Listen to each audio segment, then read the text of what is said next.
Hi friends, आज हम लोग बात करेंगे अ, अपने बचे हुए आर्टिकल की। यूसीपी 600 हम लोग कंप्लीट कर रहे हैं और ये यूसीपी 600 एलसी कैसे हम लोग को हैंडल करना है ये सिखाता है। ठीक है, क्या क्या अगर कोई चैलेंजेस आती है एलसी में तो कैसे हम लोग को मैनेज करना है, कोई प्रॉब्लम होती है एलसी में तो कैसे हम लोग को उसको प्रॉब्लम को सॉल्व करना है। तो ये सारी चीजें हमें यूसीपी के जो 39 आर्टिकल है वो सिखाते हैं। ठीक है, तो आज हम लोग आर्टिकल 35 पढ़ने जा रहे हैं। तो आर्टिकल 35 हमारा बताता है कि जब बैंक हमारा डॉक्यूमेंट जब सेंड करेगा, ठीक है, तो जो डॉक्यूमेंट्स भेजने में जो जो चैलेंजेस आते हैं, जैसे डॉक्यूमेंट भेजने पे जो भी चैलेंजेस आते हैं, कई सारे चैलेंजेस, डॉक्यूमेंट लॉस हो जाता है, डैमेज हो जाता है, ठीक है, और डॉक्यूमेंट डिले हो जाता है, ठीक है, तो कैसे कैसे कैसे कैसे चैलेंज आते हैं, वो हमें कैसे मैनेज करना है, वो सारी चीजें वो सिखाएगा। दूसरी चीज, मैसेज, बैंक कुछ मैसेज कर रहा है, ठीक है, और मैसेज मान लीजिए नहीं पहुंचा या डिले पहुंचा या कुछ बीच में अटक गया, तो उस केस में कैसे करना है। ठीक है, तीसरा चीज है हमें बैंक का ट्रांसलेशन। ठीक है, कि बैंक कैसे आपके डॉक्यूमेंट्स को ट्रांसलेट करेगा। बैंक अगर मान लीजिए आपने जर्मन लैंग्वेज लिख दिया तो क्या, अगर मान लीजिए आपने इंटरनेशनल लैंग्वेज हमारी इंग्लिश है, ठीक है, पर आपने जो एलसी बनाई है वो जर्मन लैंग्वेज में बना दी है, तो उस केस में क्या करेंगे। ठीक है, तो वो सारी चीजें हम लोग देखेंगे इस आर्टिकल में। तो चलिए स्टार्ट करते हैं।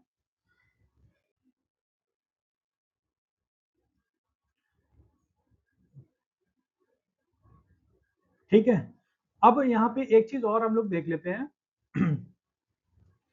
कि फॉर एग्जाम्पल एक नॉमिनेटेड बैंक है। ठीक है, ये बहुत इंपॉर्टेंट, ये पार्ट टू है।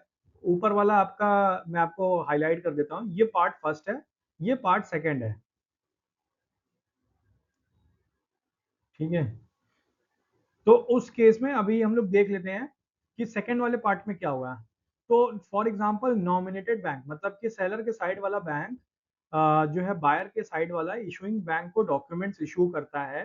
ठीक है, डॉक्यूमेंट भेजता है। ठीक है, फॉर एग्जांपल कोरियर से डॉक्यूमेंट भेजता है, और कोरियर से डॉक्यूमेंट्स भेजने के बाद क्या होता है कि नॉमिनेटेड बैंक ने अपनी तरफ से सारा चीज चेक कर लिया, डॉक्यूमेंट सही है, सारी चीज करेक्ट है। ठीक है, अब क्या है, लेकिन बीच में डॉक्यूमेंट्स लॉस्ट हो जाते हैं, हमारे डॉक्यूमेंट्स लॉस्ट हो गए, तो उस केस में इशूइंग बैंक जो है, इशूइंग बैंक जो पेमेंट है आ, वो पे करेगा आपको नॉमिनेटेड बैंक को। इशूइंग बैंक मतलब कि बायर के साइड वाला बैंक पेमेंट करेगा आपके नॉमिनेटेड बैंक को, सेलर के साइड वाले बैंक को, तभी तो वो पेमेंट सेलर के पास आएगी। तो इसीलिए ये वेरी इंपॉर्टेंट रूल माना जाता है कि अगर नॉमिनेटेड बैंक ने अगर एक बार डॉक्यूमेंट चेक कर लिया है, तो उस केस में अगर वो इशूइंग बैंक के पास भेज रहा है और कुछ भी प्रॉब्लम आती है, तो पेमेंट मिलेगी ही मिलेगी, वो इशूइंग बैंक उस पेमेंट देगा नॉमिनेटेड बैंक को, ये तो पेमेंट रिम्बर्स करेगा। अगर नॉमिनेटेड बैंक मान लीजिए पेमेंट दे चुका है, तो इशूइंग बैंक उसको पेमेंट को रिम्बर्स कर देगा। ठीक है,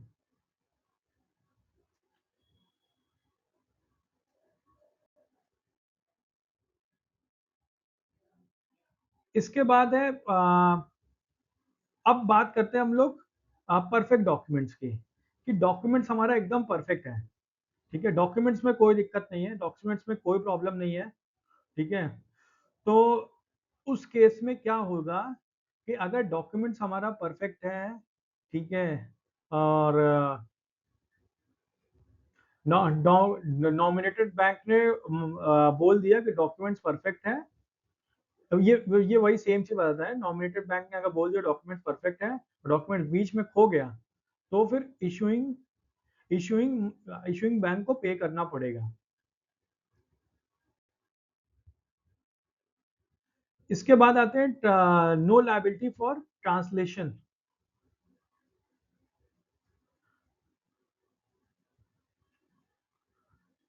सो उस केस में अगर मान लीजिए फॉर एग्जांपल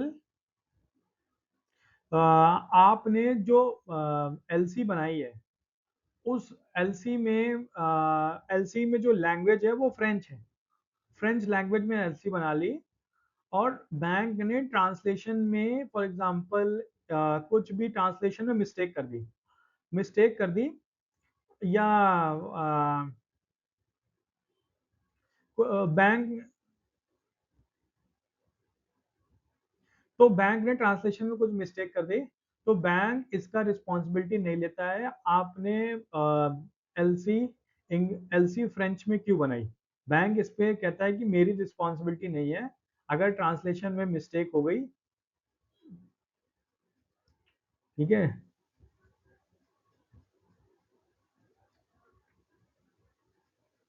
तो बैंक की कोई रिस्पॉन्सिबिलिटी नहीं। तो एक बार फाइनल आर्टिकल 35 हम लोग एक बार समराइज कर लेते हैं। अगर डिले सिचुएशन क्या है, डिले इन डिलीवरी हुई, मान लीजिए डॉक्यूमेंट डिलीवरी में डिले हुआ, तो उसमें उस केस में बैंक रिस्पॉन्सिबल नहीं है। अगर गुड्स लॉस्ट हो गया, डॉक्यूमेंट्स लॉस्ट हो गया, सॉरी, सो उस केस में भी बैंक रिस्पॉन्सिबल नहीं है। अगर डैमेज हो गया डॉक्यूमेंट, तो उस केस में बैंक रिस्पॉन्सिबल नहीं है। एंड बैंक ने कुछ ट्रांसलेशन में एरर कर दी, फॉर एग्जांपल ए को ओ ने, बैंक ने फॉर एग्जांपल वी को बैंक ने यू पढ़ लिया, एक्स वाई जेड कुछ भी कर सकता है बैंक, तो उसको बैंक को कोई बैंक की रिस्पॉन्सिबिलिटी नहीं है, ठीक है, बैंक अपने ऊपर रिस्पॉन्सिबिलिटी नहीं लेता है।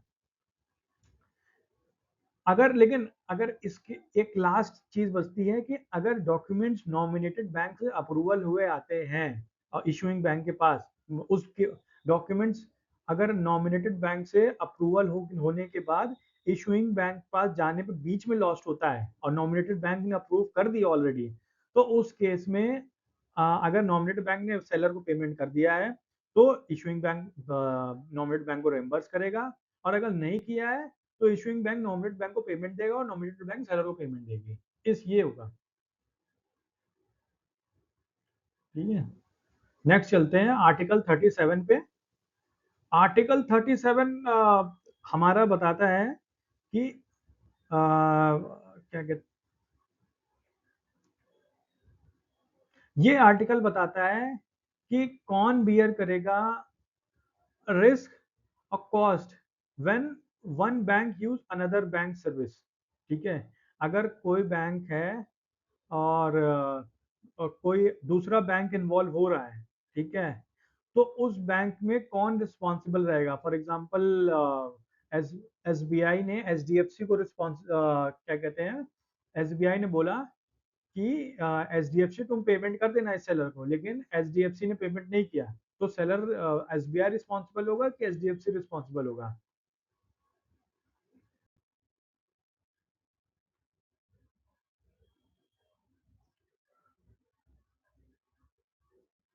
और इसमें आता है कि बायर बायर रिस्पॉन्सिबल होगा या इशूइंग बैंक रिस्पॉन्सिबल होगा या हायर्ड बैंक, वही हायर्ड बैंक मतलब कि क्या कहते हैं आपका एच डी एफ सी मान लीजिए, इशूइंग बैंक मान लीजिए एस बी आई, ठीक है।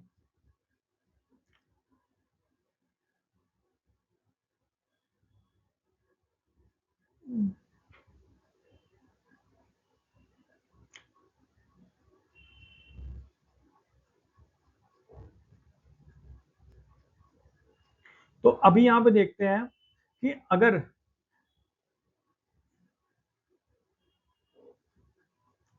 अगर एस बी आई ने फॉर एग्जाम्पल एक जर्मनी का आपका सेलर है, ठीक है, उस केस में एस बी आई ने एक बैंक हायर किया है आपका जर्मनी में, और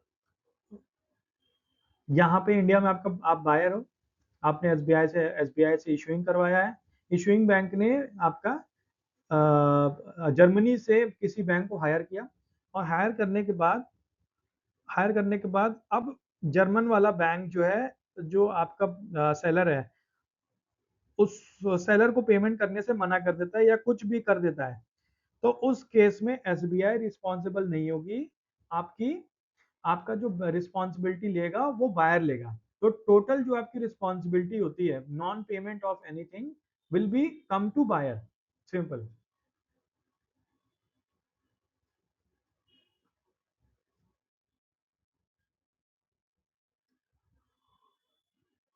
who pays the hidden fees, ठीक है। हिडन फीस जो होती हैं, फॉर एग्जांपल कई सारी एलसी होती हैं, ट्रांसफरेबल एलसी होती हैं, ठीक है। तो ट्रांसफरेबल एलसी में ट्रांसफर करवाने की कॉस्ट होती है, तो कौन बियर करेगा, ठीक है।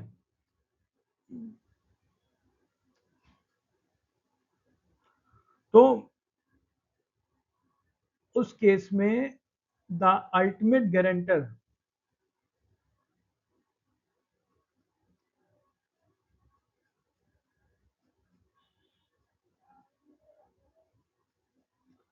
तो बैंक गिव इंस्ट्रक्शन, मतलब कि बैंक ने इंस्ट्रक्शन दिया।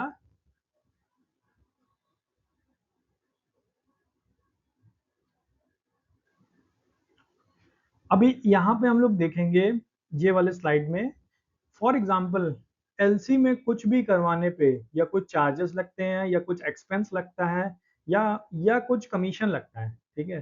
तो ये तीनों चीज अगर कुछ भी लगते हैं, तो उस केस में अगर जो बेनिफिशियरी है, फॉर एग्जांपल अगर एक्स जो एक्स सेलर है, ठीक है, अगर सेलर पे नहीं करता है, सेलर ने पेमेंट नहीं की, तो वो किसके पास आएगी, वो डायरेक्ट आएगी आपके पास issuing bank. Issuing bank liable होगा, ठीक है। इशूइंग बैंक लाइबल होगा पेमेंट के लिए। तो फॉर एग्जांपल यहाँ पे देखिए आपको लिखा भी है, issuing bank will liable to pay, ठीक है, the issuing bank is liable to पे।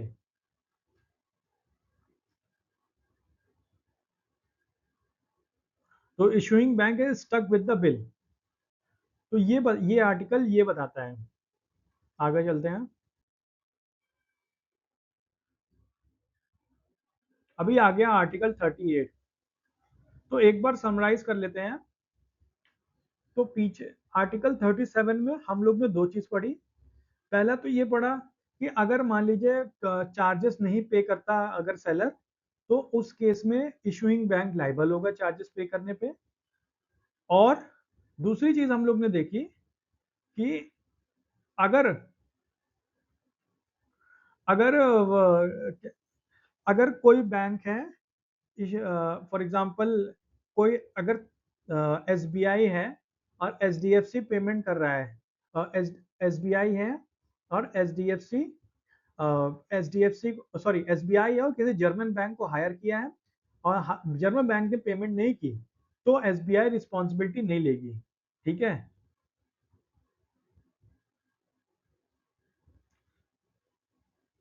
और सॉरी मतलब बायर रिस्पॉन्सिबल होगा एज जर्मन बैंक नहीं, नॉट एस बी आई, ठीक है।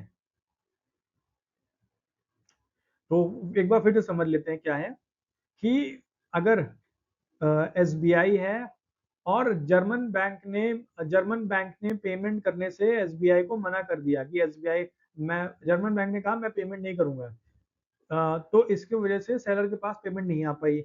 जब सेलर के पास पेमेंट नहीं आ पाई तो उसका रिस्पॉन्सिबिलिटी ना जर्मन बैंक लेगा ना एसबीआई लेगी।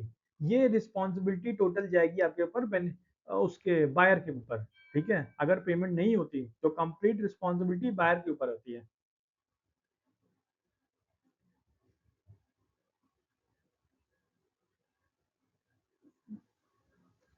तो ये दो चीज हमने देखी।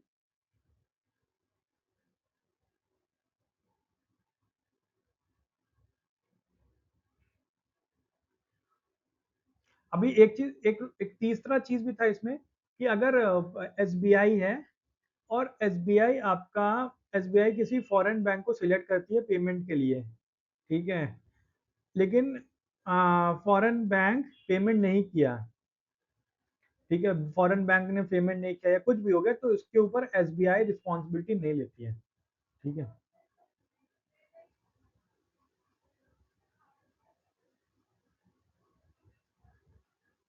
अब हम लोग आर्टिकल 38 देखेंगे, इसमें ट्रांसफरेबल क्रेडिट देखेंगे कि कैसे हम लोग अपनी एलसी को ट्रांसफरेबल बना सकते हैं और कैसे, क्या क्या उसमें स्टेप्स होते हैं, क्या प्रोसेस होता है, क्या चार्जेस होता है, बैंक का इन्वॉल्वमेंट कैसे होता है, एक्सपोर्टर का इन्वॉल्वमेंट कैसे होता है, ठीक है।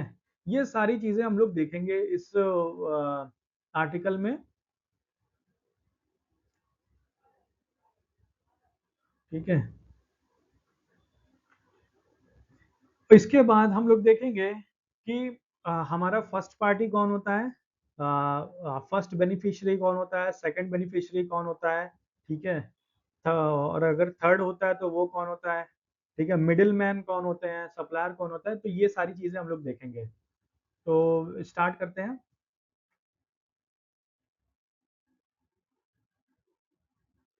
तो हमेशा हम लोग को बेसिक कॉन्सेप्ट है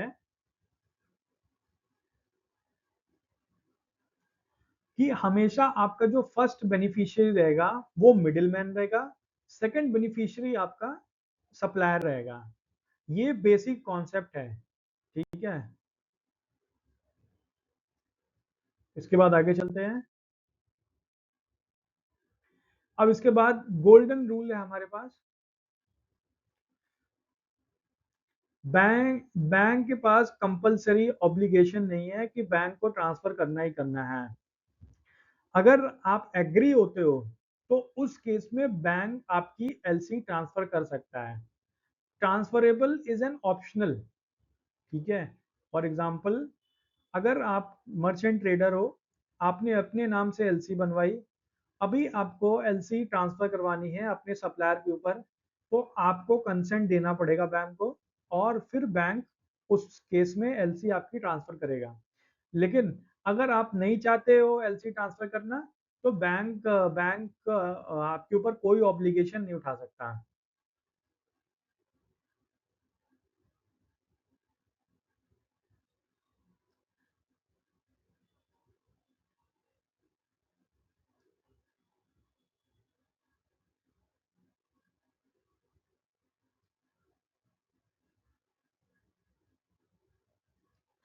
इसमें इसमें तीन चीजें होती हैं। First beneficiary original seller, second beneficiary actual seller, transferring bank, bank that transfer LC, ठीक है। अब यहाँ पे एक एग्जांपल देख लेते हैं कि अगर मान लीजिए बायर्स ने एलसी ओपन की किसी ट्रेडर से, ठीक है, और ट्रेडर ने ट्रांसफर किया एलसी टू किसी मैन्युफैक्चरर को, तो मैन्युफैक्चरर आपका क्या हो गया, सेकंड बेनिफिशियरी। ट्रेडर आपका क्या हो गया, फर्स्ट बेनिफिशियरी, ठीक है। Part C. अभी इसके बाद तो यहाँ पे यही लिखा है, a credit can be splitted among multiple seller, ठीक है। ये जो क्रेडिट है अपना मल्टीपल, ये मैंने बता दिया है कि ये दो क्या कहते हैं, दो, मान लीजिए कोई सप्लायर है, अ, कोई सप्लायर है, उसने एलसी दिया आपके किसी ट्रेडर को, ठीक है। एलसी ट्रेडर को दी, ट्रेडर ने अपने नाम पे एलसी बनाई, और फिर उसके बाद उसने आपका बायर से बातचीत किया और उस पर काम किया। पर अब अब जो ट्रेडर है वो तो अपना प्रॉफिट लेगा, प्रॉफिट लेने के बाद एलसी जो है इसको ट्रांसफर कर देगा, ठीक है। तो यही ये बता रहा है कि एलसी दो भाग में, एक मर्चेंट और एक सप्लायर के भाग में। इसमें जो है, जो मिडिल मैन होता है उसको ही ट्रांस ऑल सारे चार्जेस पे करने पड़ते हैं, ठीक है। सारे जो चार्जेस होते हैं वो जो पे होगी वो बाय मिडिल मैन होंगे।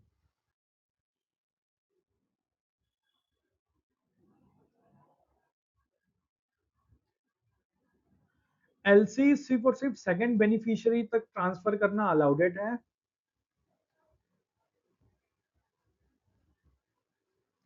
सेकंड बेनिफिशियरी के बाद दोबारा वो ट्रांसफर नहीं हो सकती। एलसी में क्या क्या चेंजेस हो सकते हैं, उसमें ट्रांसफर रिक्वेस्ट एक मेंशन होना चाहिए, कंडीशन क्लियर होनी चाहिए, ठीक है, कंडीशन मेंशन होनी चाहिए, और उसके बाद अमेंडमेंट को कैसे हैंडल किया जाएगा वो सारी चीजें मेंशन होनी चाहिए।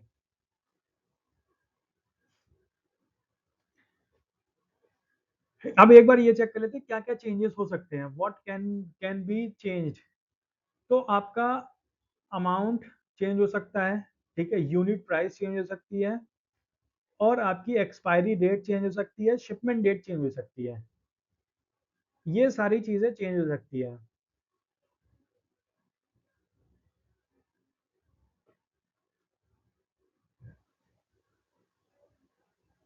इसके बाद आपका फर्स्ट बेनिफिशियरी का नेम रिप्लेस हो सकता है, ठीक है। किससे रिप्लेस होगा आपका? सेकंड बेनिफिशियरी से। अब ये देखेंगे कि प्रॉफिट, बेनिफिशियरी की प्रॉफिट कैसे कैलकुलेट होगी, बेनिफिशियरी का प्रॉफिट मार्जिन कैसे बनेगा। तो फर्स्ट बेनिफिशियरी, इसमें होगा सेकंड बेनिफिशियरी होगा और एक ट्रांसफरिंग बैंक होगा। तो फर्स्ट बेनिफिशियरी,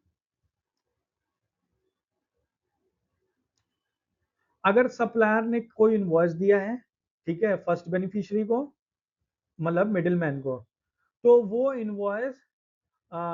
इनवॉइस जो मिडिल मैन है वो अपने इनवॉइस से बदल सकता है और उसको उसको अमाउंट बढ़ा सकता है, ठीक है। तो अगर सप्लायर का इनवॉइस $800 का आया, तो उसको जो ट्रेडर जो अपना इनवॉइस देगा वो $1000 का देगा उसको, ठीक है। तो जिससे जो है ट्रेडर $200 का प्रॉफिट बना लेगा।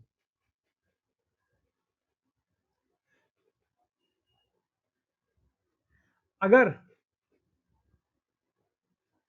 अब यहाँ पे कैच क्या है कि एक एक पार्ट है कि मान लीजिए अगर फर्स्ट बेनिफिशियरी पेमेंट करने पे, मतलब कि कुछ भी डॉक्यूमेंट दिखाने पे गलत पाया जाता है या इनकरेक्ट पाया जाता है, या वो, मतलब कि कुछ करेक्ट डॉक्यूमेंट सबमिट नहीं कर पाता है, तो उस केस में जो बैंक है वो जो सप्लायर का डॉक्यूमेंट्स है डायरेक्टली सप्लायर का डॉक्यूमेंट सेंड कर सकती है, मिडिल मैन को बाईपास करके।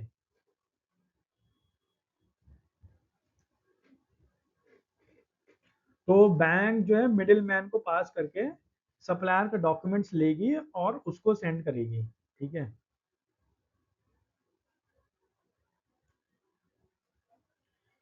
पेमेंट कैसे होगी बेनिफिशियरी, जो सेकंड बेनिफिशियरी है उसको पेमेंट कैसे होगी? सेकंड बेनिफिशियरी को पेमेंट होगी उनके डायरेक्टली, सेकंड बेनिफिशियरी को पेमेंट हो जाएगी और उनके लोकेशन पे पेमेंट हो जाएगी, ठीक है। उसके बाद document submission, second beneficiary must submit documents, documents को सबमिट करना पड़ेगा सेकंड बेनिफिशियरी को, तो तभी जो है क्रेडिट ट्रांसफर हो पाएगा, बिना डॉक्यूमेंट सबमिट किए क्रेडिट ट्रांसफर नहीं हो पाएगा। तो ये यहाँ पे आपका एक बाइफर्फिकेशन बनाया गया है, आर्टिकल 35, आर्टिकल 37, आर्टिकल 38 के, ये आप देख सकते हैं। इसमें आपको मतलब मालूम चल जाएगा, एक बार एक यहाँ पे डिफरेंशिएशन क्रिएट करने की ट्राई किया गया है, ठीक है। इसके बाद ये एक बार आर्टिकल 38 एक बार समराइज कर लेते हैं। तो जो ट्रांसफर अलाउडेड है ओनली इफ एलसी से ही ट्रांसफरेबल है, ठीक है, तभी ट्रांसफर हो पाएगा। चार्जेस कौन पे करेगा? चार्जेस हमेशा फर्स्ट बेनिफिशियरी पे करेगा। मल्टीपल ट्रांसफर मतलब कि ट्रांसफर सिर्फ और सिर्फ पहले सप्लायर तक अलाउडेड है,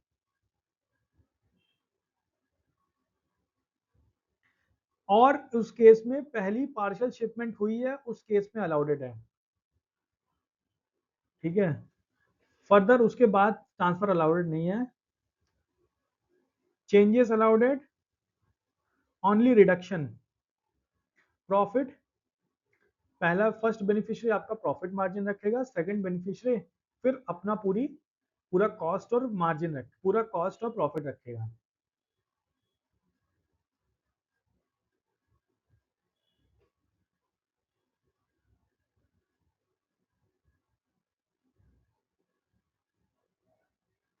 तो आर्टिकल 38 में ये बताता है कि जो फर्स्ट बेनिफिशियरी है वो उससे कैसे, वो अपना चार अपना प्रॉफिट मार्जिन लेगा और प्रॉफिट मार्जिन लेने के बाद अपना कैसे जो एलसी है वो ट्रांसफर कर देगा अपने सेकंड बेनिफिशियरी को, ठीक है। तो आज हम लोग यही स्टॉप करते हैं, बाकी हमारे अब दो आर्टिकल बचे हुए हैं। मे बी एक आर्टिकल या 2 आर्टिकल बचा हुआ है, वो हम लोग नेक्स्ट कल वाली वीडियो में खत्म कर देंगे। ठीक है, तब तक के लिए धन्यवाद। जय हिंद।